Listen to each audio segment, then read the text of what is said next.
Final da tarde.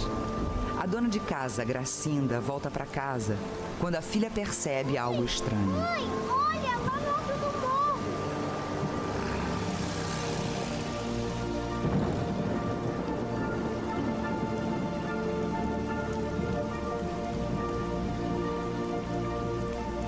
O que é aquilo, mãe?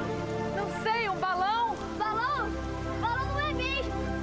Aquele menino que eu No mesmo morro e no mesmo dia da visão, 2 mortes e um grande mistério. What I'm very intrigued with is the series of reports by people who were independently saw some lights over the hill at the time of the approximate time when the 2 men died. Um jovem chega ao alto do Morro do Vintém e encontra 2 corpos.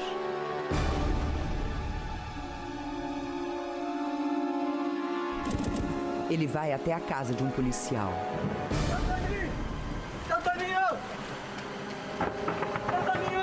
Inexplicavelmente, o policial não dá ouvidos à denúncia. Eu acho que eles estão mortos. Ah, não me enche o saco, moleque. Esse primeiro policial, ele foi inclusive na época questionado se ele teria ido no local, passou a mão no dinheiro que eles tinham e ficou em silêncio. 3 meninos sobem o Morro do Vintém. Ela tá aí. O que é isso, bicho? Eles foram correr atrás de pipa, justamente no local onde a pipa caiu, era o local que os corpos estavam. A comunicação é feita no final da tarde.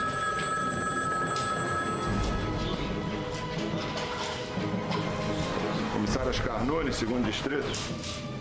É da delegacia. Qual o problema, meu amigo? É que tem 2 homens mortos lá no outro do Morro do Vintém. Tem a melhor de pressa que estão dizendo que é um jogador de futebol.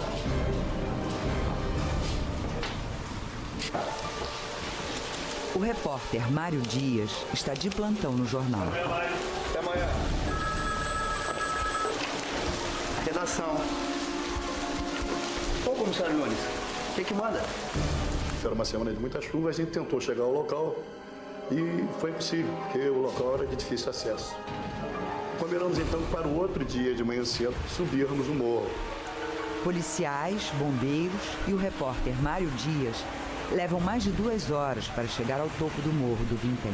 E a gente chegou até aqui. Onde está esse marco de ferro hoje? Era um marco de cimento para uma demarcação de lotes, se eu não me engano. E eles foram encontrados por aqui.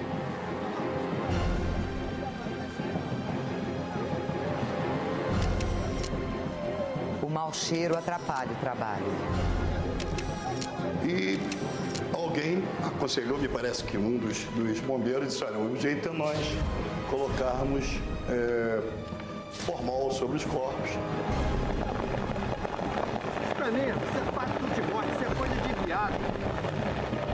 Imaginamos que seriam, no caso de pessoas homossexuais, e isso ficou ainda por 2 dias na imprensa.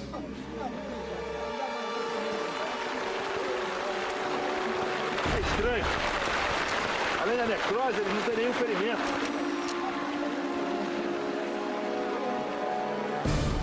Nenhum tipo de ferimento. De arma de fogo ou de arma branca. Não havia ferimento. Nunes, Ferreira, o que é isso? O que serve essas máscaras? Isso é ferro, é chumbo? I don't know of any other case where victims were found with lead masks. Que a radiação, quando ela vai realmente atingir o ser humano, ela atinge diretamente, ou através da pele ou através dos olhos. Então, quando você protege os olhos, você está trabalhando com outro plano, que seria o plano, como ele chama, do terceiro olho, que seria o centro, né, de receber a luz de outra dimensão. E por aí foi uma moenda. Foi só aumentando a coisa, a ponto de vir gente se não me falha a memória, do Japão, da França, não sei mais de onde, atraído pelo assunto máscara de chumbo E até hoje ninguém teve uma solução. Boa noite. O Linha Direta Justiça continua a série jornalística sobre os crimes que marcaram o Brasil. Hoje, você vai conhecer a história de Miguel e Manuel, 2 técnicos de televisão encontrados mortos em 1966, no alto de um morro em Niterói, no Rio de Janeiro. Eles saíram da cidade de Campos, no interior do estado do Rio, dizendo que iriam para São Paulo. 38 anos depois, ainda não se sabe como e por que eles morreram. Experiência espiritual, contatos com seres extraterrestres ou um roubo perfeito? Não há uma resposta definitiva, mas uma coisa se sabe. O descaso das autoridades envolvidas na investigação transformou as 2 mortes num mistério indecifrável. O mistério das máscaras de chumbo.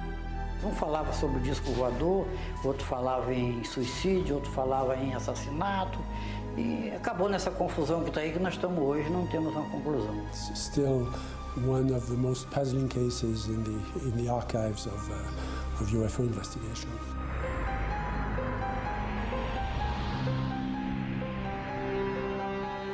Os policiais buscam as pistas no local onde os corpos foram encontrados. Pelo menos o nome desse aqui a gente já sabe, ó. Miguel José Viana, 34 anos, nascido em Campos, estado do Rio. Casado, técnico em eletrônica. Isso aqui tá estranho, viu? Um sujeito chamado Miguel José Viana estaria fazendo com o lenço com as iniciais AMS. Vai ver alguém da família. Não, tá estranho. Eu conversei com a minha cunhada e conversei com a esposa do Manuel e não existia esse lenço. Até porque não existia ninguém na família com essas iniciais. Os 2 vieram de Campos na quarta-feira, dia 17. Tudo bem, mas os 2 vieram fazer aqui em cima. Não faz sentido. Será que esses bilhetes aí não ajudam? Um dos bilhetes continha uma série de letras e números. O outro trazia as seguintes instruções: 16h30, estar no local determinado. 18h30, ingerir cápsulas. Após efeito, proteger metais e aguardar sinal máscara.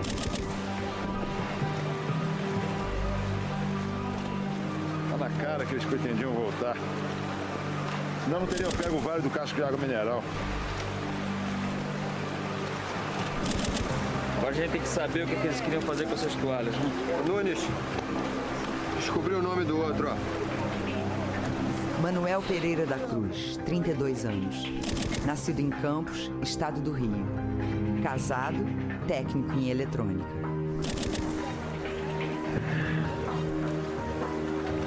Sabe o que eu acho intrigante? Esses sujeitos estão mortos aqui há pelo menos uns 3 dias. Esse lugar é cheio de urubu, de ratos. Como é que não foram atacados? Vai ver, não aprovaram o cardápio. Pois é. O bicho tem instinto. Vai ver farejar alguma coisa estranha. Você tá querendo dizer veneno? Pode ser. Isso aqui é folha de pindoba, ó. Já tentaram cortar isso aqui alguma vez? Tudo pra chuchu. Duríssimo. Alguém encontrou um facão por aí? Não, nem canivete. Os corpos de Miguel e Manuel chegam ao Instituto Médico Legal de Niterói. A investigação teria um prosseguimento normal se, por coincidência, naquele dia, 21 de agosto, não tivesse sido assassinado um detetive de nome Hilton Magalhães, que à época era o chefe do Departamento de Segurança Pessoal da Delegacia de Vigilância. Os policiais exigem a liberação do corpo do detetive assassinado. Um funcionário, conhecido como Maneca, tenta atendê-los.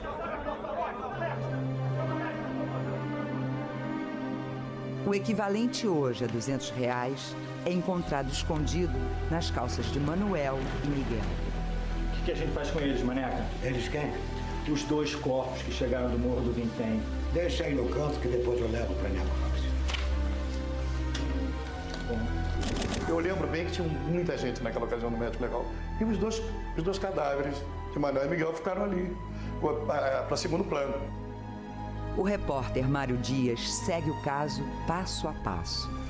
O que esses sujeitos foram fazer no alto do morro?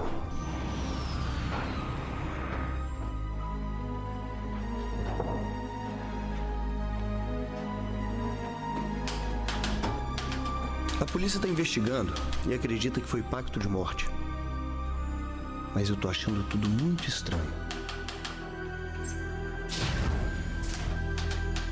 Enquanto o irmão de Miguel reconhecia os corpos em Niterói, em Campos, interior do estado do Rio, onde Miguel e Manuel moravam, os policiais investigavam os passos deles nas últimas 24 horas que antecederam a morte dos dois. Veja o que os policiais descobriram. Os policiais procuram o pai de Miguel. Na casa, já estão vários parentes e amigos. Dentre essas pessoas, tinha um rapaz que era até colega meu particular, e que ao sair, na saída do delegado, ele chamou o delegado e disse que ele tinha lido o jornal, que ele sabia de tudo e tal, que o Elcio Gomes era um elemento ruim, que tinha vários defeitos e que não era honesto e que tinha causado a morte dos dois. Elcio Gomes era espírita e amigo de Miguel há muito tempo. A amizade ganhou mais força quando Miguel e Manuel aderiram ao espiritismo. Juntos com Elcio, Miguel e Manuel fazem trabalhos espirituais com explosivos. Ele estava muito empolgado e que ele ia poder ajudar muita gente a sair de alguns problemas que são chamados problemas espirituais, né? Aí eu falei com ele: Dedé, isso aí não é problemático. Não, isso é coisa normal, que no espiritismo é usado esse meio para afastar espíritos inferiores. Elcio Gomes, que trabalhava com Miguel e Manuel, passa a ser o primeiro suspeito das mortes. Ele chegou a ser preso e levado para Niterói. No final de 3 ou 4 dias soltaram o Elcio porque não encontraram elementos para acusar o Elcio de nada. Pouca coisa se sabe sobre experiências espirituais com explosivos. Minha família tinha muito conhecimento sobre isso. Será que o envolvimento dos dois com o espiritismo poderia explicar a presença das toalhas, dos bilhetes e das máscaras de chumbo no Morro do Vintém? O que será que aconteceu naquele morro? O fato por si só, ele já se alimenta. Ele não é um fato comum. Ninguém é morto, é encontrado morto, por exemplo, 2 pessoas encontradas mortas com máscara de chumbo lá.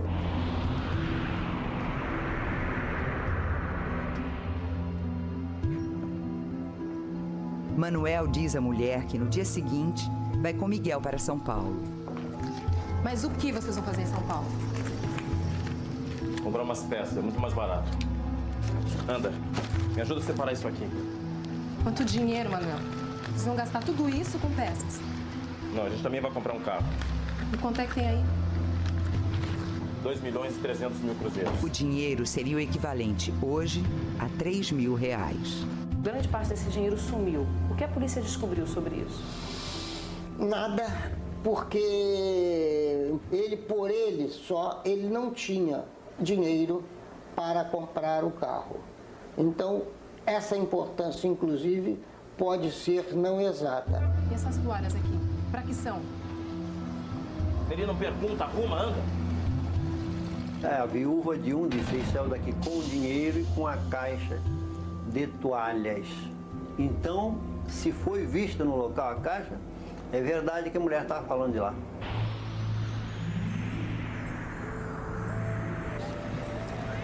Miguel e Manuel, em vez de saírem de Campos, onde moravam, para São Paulo, viajam até Niterói. Pouco antes da partida, Miguel encontra uma sobrinha. Oi. Tá indo pra onde, tio? Pra São Paulo. Vai fazer o que lá? Comprar um carro. Em São Paulo? Por que você não compra aqui? É mais barato. Eu preciso saber de uma coisa. Depois, quando eu voltar, eu te encontro se eu acredito mesmo nessa história de espiritismo ou não. Horas depois, Miguel e Manuel estariam mortos. Agora, o que me causa estranheza até hoje, o que levou Miguel e Manuel a terem coragem de subir o Morro do Vintém num local de mata fechada, certo? Para fazer esse tipo de experiência. 5 dias depois das mortes, os corpos de Miguel e Manuel foram liberados do Instituto Médico Legal. A liberação foi feita de forma irregular. O irmão de Miguel vai ao IML de Niterói com o sobrinho Vadir para liberar os corpos. Meu nome é Erval Viana, sou irmão do Miguel. Quem? Miguel Viana, que morreu junto com o amigo dele, o Manuel. Ah, os dois do Morro do Vintém. Isso. Isso aqui está muito movimentado, eu estou segurando tudo sozinho. Inclusive, já fiz o trabalho. O senhor é um médico legista? Não exatamente. Mas é que os corpos estavam muito prejudicados. E como tinha um papel com eles que falava em ingerir cápsulas, eu pensei que eles pudessem ter sido envenenados. A gente tinha que trabalhar rápido. E como o médico legista não estava, eu mesmo fiz o serviço. Mas como? E eu trouxe os corpos para campo, só com um detalhe. Eu não consegui o atestado de óbito. 2 dias depois, o repórter Mário Dias vai ao IML e fica perplexo. Então os corpos foram liberados no mesmo dia sem atestado de óbito? É isso mesmo. E as vísceras foram para exame? Jogaram no lixo. Como é que é? Foi o que você ouviu, jogaram no lixo. O mistério da morte de Miguel e Manuel se tornava praticamente impossível de ser decifrado. As vísceras, uma pista fundamental para o esclarecimento do caso, tinham sido jogadas no lixo. O que eu vi as vísceras colocadas numa prateleira. E eu perguntei, mas como? Doutor, as vísceras estão podres, mesmo porque nós não temos reagentes. E o que foram feitos com das vísceras? Logal das coisas podres, jogado fora.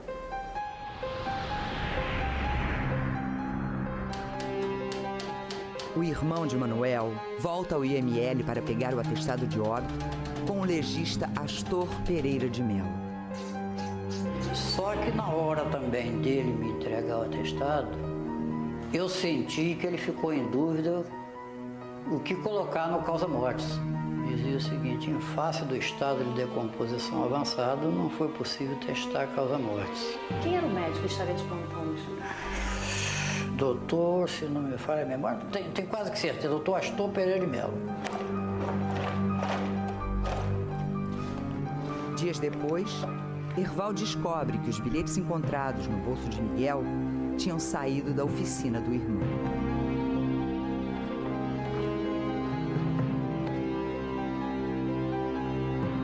Porque eu encontrei dentro da oficina do Miguel um talonário de solicitação de serviço, e nesse talonário estava meia folha do papel, rasgado em diagonal, o mesmo papel que estava com essa recomendação.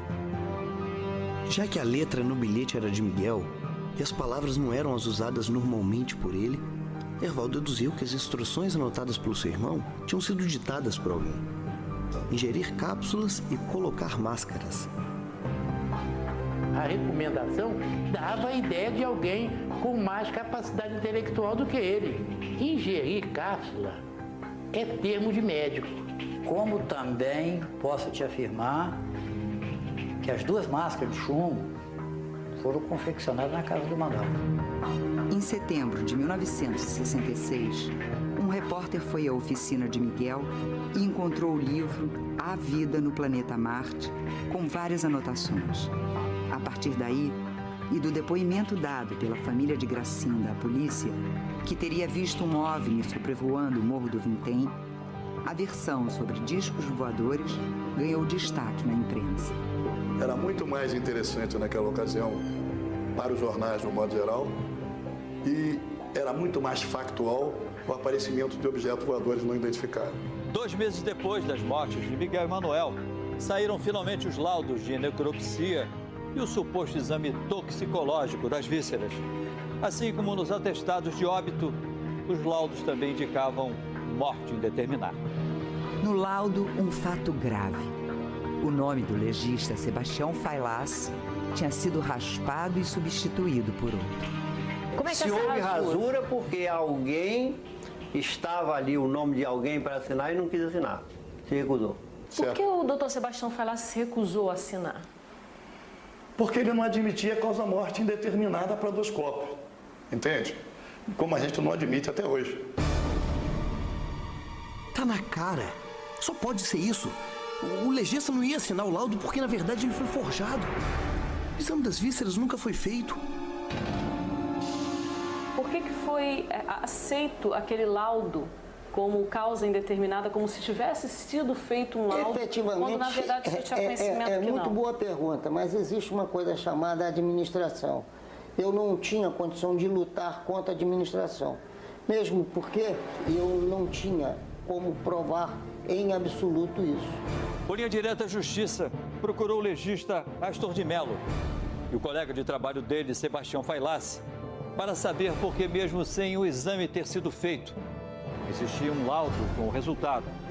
Eles chegaram a marcar entrevistas, mas desistiram de falar.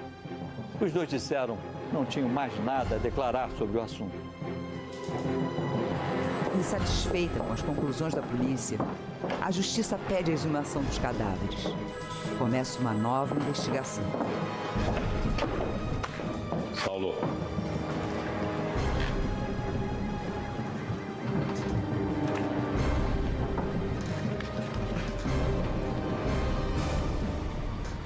Agora é com a gente. Eu trabalhava na delegacia de homicídios. Tinha que afastar a possibilidade de marcianos na história, porque o detetive não ia no espaço procurar ninguém. Não tinha. Eu tinha que procurar no resto do chão. É o que eu tinha que fazer. Um ano depois de enterrados, os corpos de Miguel e Manuel são exumados. O legista Sebastião Failas tenta esclarecer o mistério. Como é que pode? Eles estão mumificados, não dá pra acreditar. Toda hora acontece alguma coisa. É incrível. Incrível coisa nenhuma. Isso é excesso de formol. Exageraram na dose quando trouxeram os corpos pra cá. Isso é uma pena. Isso vai prejudicar os exames. O detetive Saulo continuou a procurar uma resposta para as mortes misteriosas. Ele decidiu refazer os passos de Miguel e Manuel a partir do momento em que eles chegaram a Niterói. Eles desembarcaram aqui, dia 17 de agosto, às 2 da tarde. Desceram do ônibus, seguiram até a cidade.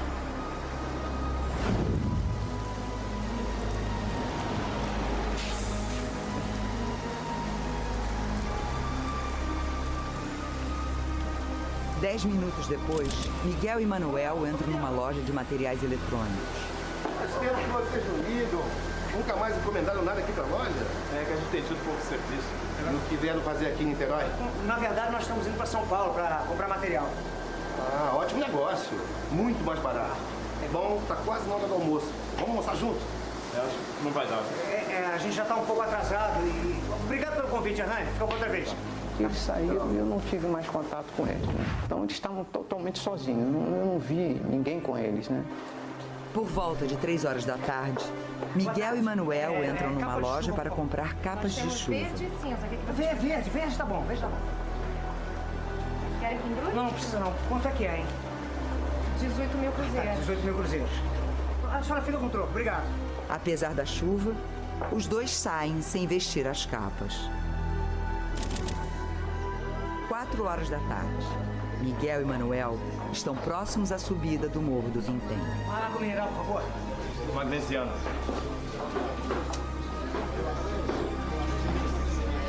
Vão querer o vaso do casco? Se senhora, mais rápido, por favor.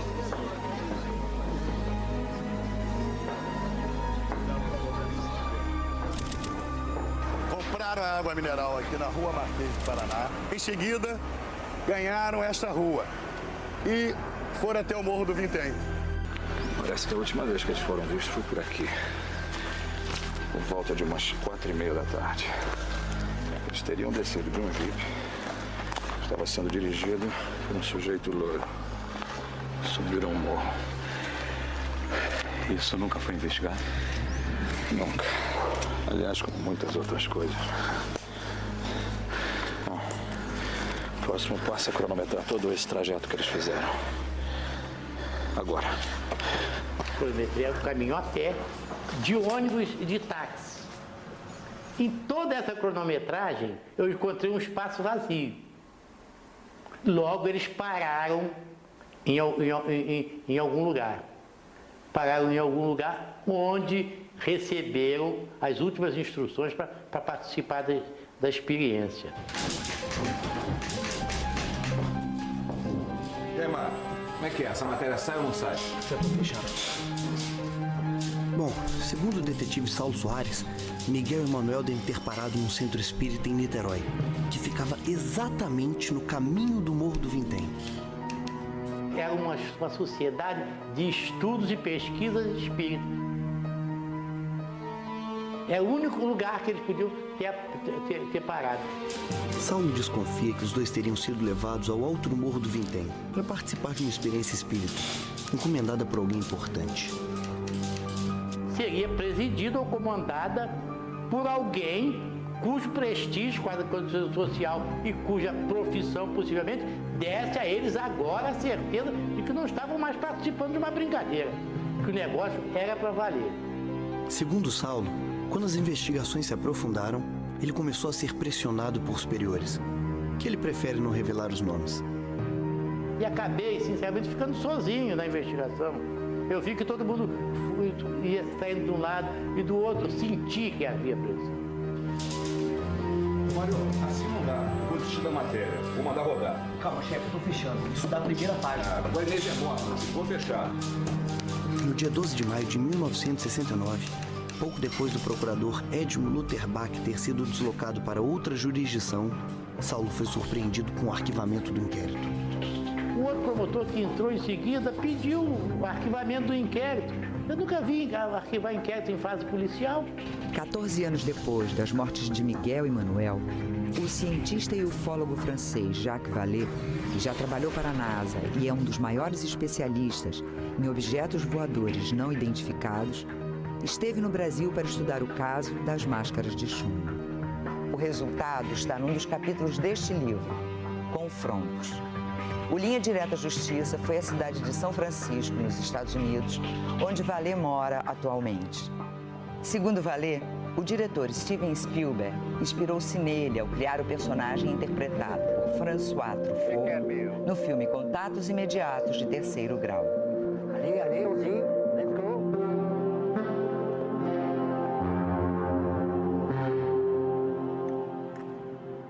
And I had the opportunity to go to Rio in 1980, and by then the case was already fairly old, but the Rio police was already reopening the investigation, and I had a chance to go up that hill. Vous êtes sûr que les corps ont été trouvés à cet endroit-là?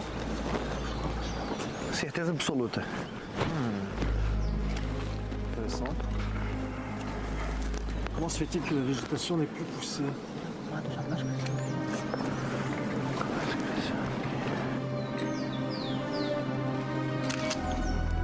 What we saw was, of course, the vegetation had changed somewhat, but the spot where the bodies had been found was still bare. I mean, there was no grass there. It was, very clear that something very, very unusual had happened there. Lamentavelmente, ninguém tirou nenhum tipo de amostras do solo para levar para o laboratório e constatar o que estava a mais no solo que permitiu a vegetação não crescer mais durante tantos anos. Pode ser uma radiação que é de um outro sistema que ocorreu nesse local e que os aparelhos, infelizmente, da época de 1960, não puderam realmente detectar. Apesar de Gracinda dizer que viu um OVNI no mesmo momento em que Manuel e Miguel estavam no morro, ela e os filhos não quiseram dar entrevista ao Linha Direta. Porém, confirmam. Viram um estranho objeto luminoso sobre o Morro do Vintém.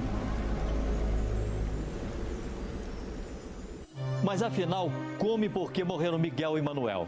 Será que eles foram vítimas de uma experiência espiritual mal sucedida ou de um golpe bem tramado? A maior parte do equivalente hoje a R$3.000 que estava com eles nunca foi encontrado. A polícia achou apenas o que seriam hoje aproximadamente R$200. O dinheiro estava escondido dentro das calças das vítimas. Teriam eles saído de Campos para tentar contato com seres de outros planetas no alto de um morro em Niterói? Ouçam as opiniões dos que até hoje procuram uma resposta para esse mistério. Que os dois rapazes, eles se dirigiram principalmente e diretamente a Niterói no sentido de fazer um experimento. Experimento esse que provavelmente seria entrar em contato com extraterrenos. Até hoje eu acho que Miguel e Manuel foram assassinados. Era preciso que eles confiassem muito nas pessoas ou na pessoa que iam levá-los até lá. Mesmo porque eles não conheciam nada de Niterói. Como é que esses homens vão chegar à rodoviária e vão lá naquele morro lá fazer uma experiência? É um acidente de percurso. Quer dizer, nem a nave sabia que eles estavam ali, né, para provocar aquilo, e ninguém poderia pensar que seres da Terra fossem colocar máscaras de chumbo no rosto, né, para se proteger de alguma espécie de radiação. Evidently, they were part of a group that was doing experiments of some sort. Experiment with electronics and also experimenting with explosives. Whether that was related to their belief in extraterrestrials, I don't think anybody knows the answer. Em 1981, o detetive Saulo tem a sensação de estar levitando no quarto de um hospital próximo ao Morro do Vintém. Ele se internou para operar o estômago e sofreu um princípio de choque anafilático.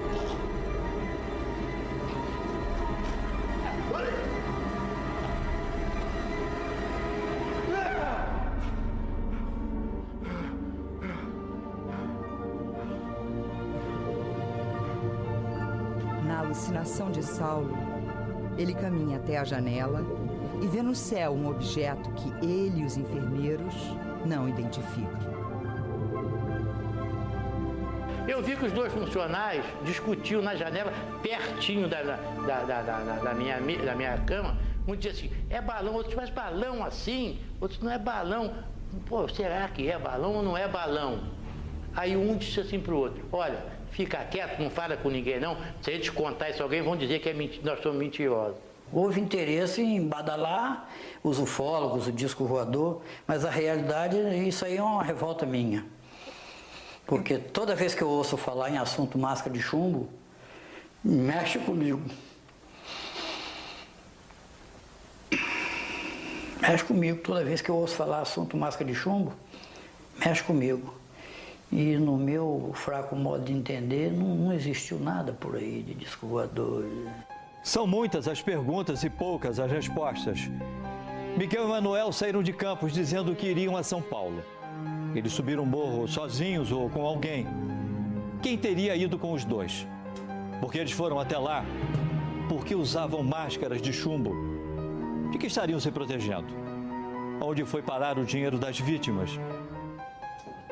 Para tentar responder algumas dessas questões, o Linha Direta Justiça pede o desarquivamento do inquérito ao Tribunal de Justiça do Rio. Mas no lugar do documento, um espaço vazio. É estranho, melhor dizendo, que um processo de tamanha repercussão desapareça. Não é um processo, um homicídio simples, aí, um furto, uma apropriação indébita. Não, é um processo sério. É um caso que duas vítimas cujos laudos não apresentaram resultado. Para a justiça, ele se tratou apenas de mais um caso policial, bem ou mal apurado. Ele teve importância apenas para a imprensa, mas para o aparelho judiciário do Estado do Rio de Janeiro, ele foi apenas mais um caso, como milhares e milhares de outros casos de assassinato de pessoas e tal, que ele prescreve e tem que ser destruído mesmo. A cicatriz, ela vai sumindo com o tempo, não? Quer dizer, vai apagando. Quem olha um rosto deformado por um acontecimento muito antigo já nem percebe. Mas aqui dentro fica. Como seu pai morreu? Por que ele morreu? Crime da máscara de chumbo? Não sei explicar. Aí tinha, às vezes, até em sala de aula mesmo, o professor virava e falava assim, não, deixa o rapaz de lado, deixa o Arnaldinho quieto. Era uma coisa que incomodava, né? Para você, a morte do seu pai está encerrada, o assunto está encerrado? Deixa a almazinha dele quietinho. Já mexeram depois de morto, então deixa mais quieto, deixa quieta melhor. Se alguém descobrir a verdade, um dia ele pode ficar sabendo. né? Para você, a morte do seu pai está encerrada, o assunto está encerrado? Deixar a almazinha dele quietinha. Já mexeram depois de morto, não deixa mais quieto, deixa quieta melhor. Se alguém descobrir a verdade, um dia ele pode ficar sabendo. –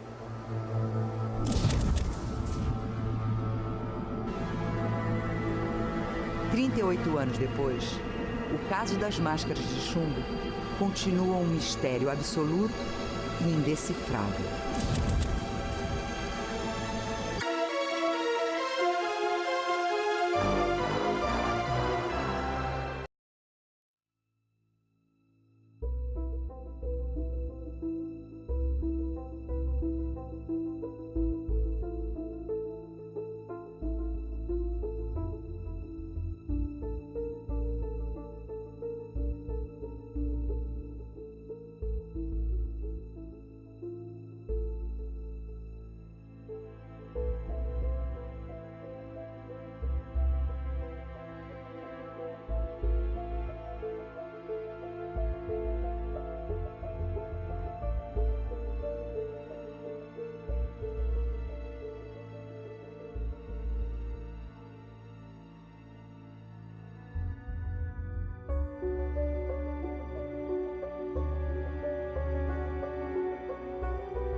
And also, to get around cosmic law, a lot of these ET groups will actually incarnate here.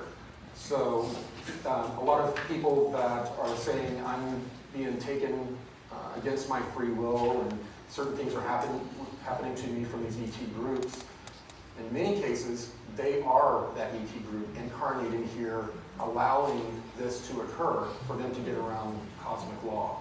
Not in every case, but in many, many cases. And there were some cases to where ET groups, after they were done with their experiments, they were leaving, and the people that they were interacting with, they die, they're killed.